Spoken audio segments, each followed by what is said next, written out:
Hello दोस्तों, आज बिहार के इतिहास में एक ऐसा दिन दर्ज हो गया है जिसने सत्ता की कुर्सी से लेकर गांव की चौपाल तक हर सोच को झकझोर कर रख दिया है।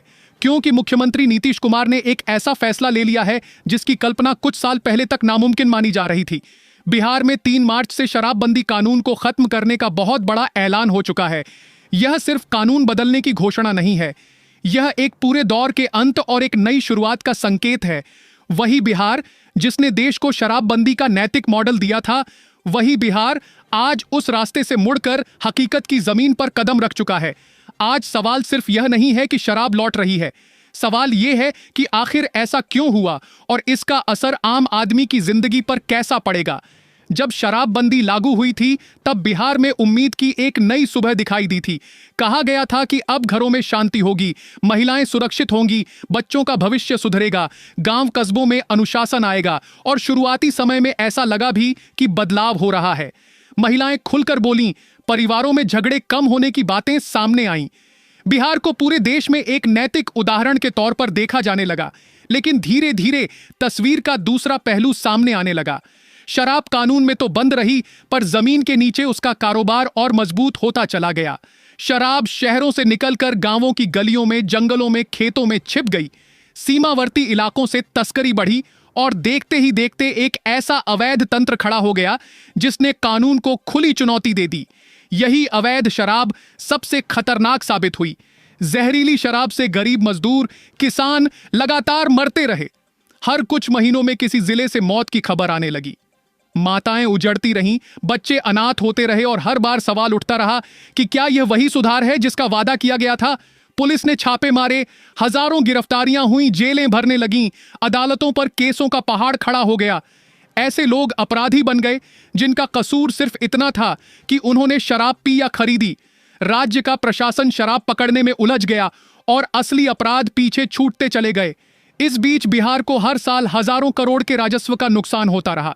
वही पैसा जिससे स्कूल बन सकते थे, अस्पताल सुधर सकते थे, युवाओं को रोजगार मिल सकता था, सड़कों और उद्योगों को रफ्तार मिल सकती थी।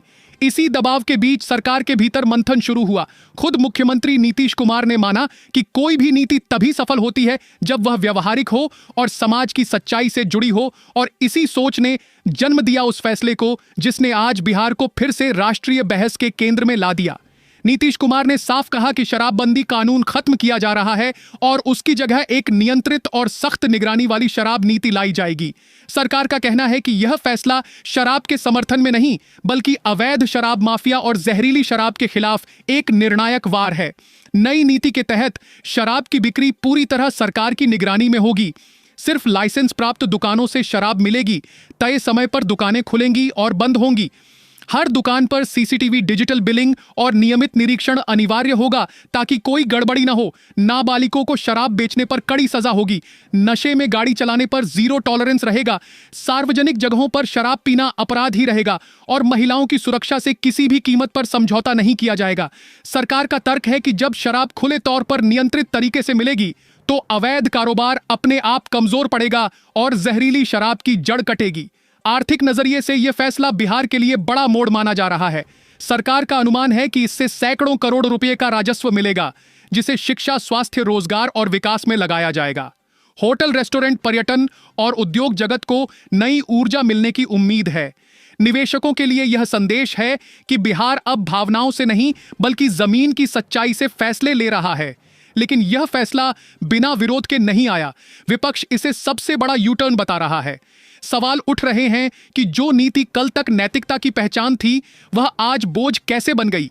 महिला संगठनों और सामाजिक कार्यकर्ताओं की चिंता भी सामने आई है। उन्हें डर है कि शराब की वापसी से घरेलू हिंसा और पारिवारिक तनाव फिर बढ़ सकता है। सरकार इन आशंकाओं को खारिज करते हुए कहती है कि महिलाओं की सुरक्षा सर्वोपरि है। किसी भी शिकायत पर तुरंत कार्रवाई होगी और जरूरत पड़ी तो नियम और सख्त किए जाएंगे। सरकार का कहना है कि यह फैसला महिलाओं के खिलाफ नहीं, बल्कि अव्यवस्था और माफिया राज के खिलाफ है। आज बिहार का समाज 2 हिस्सों में बंटा दिखता है।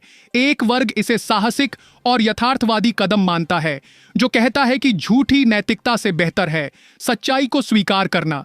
दूसरा वर्ग आशंकित है, जिसे डर है कि कहीं पुरानी बुराइयां नए चेहरे के साथ लौट ना आएं। शुरुआती संकेत बताते हैं कि अवैध शराब पर कुछ हद तक लगाम लगी है और जहरीली शराब की घटनाओं में कमी आई है, लेकिन असली परीक्षा अभी बाकी है। आने वाला वक्त बताएगा कि सरकार इस नीति को कितनी ईमानदारी और सख्ती से लागू कर पाती है। अगर संतुलन बना रहा तो बिहार आर्थिक रूप से मजबूत होगा, समाज में अनुशासन आएगा और अवैध तंत्र कमजोर पड़ेगा। लेकिन अगर ढिलाई हुई तो वही अंधेरा नए रास्ते से लौट सकता है। फिलहाल बिहार एक बड़े प्रयोग से गुजर रहा है। यह प्रयोग सफल होगा या असफल, यह सिर्फ कानून से नहीं बल्कि प्रशासन की इच्छा शक्ति, राजनीतिक ईमानदारी और समाज की जिम्मेदारी से तय होगा। अगर आपको यह विश्लेषण पसंद आया हो और आप ऐसी ही जमीन से जुड़ी सच्ची और बेबाक खबरें सबसे पहले देखना चाहते हैं तो इस चैनल को सब्सक्राइब करें, वीडियो को लाइक करें और अपनी राय कमेंट में जरूर बताएं।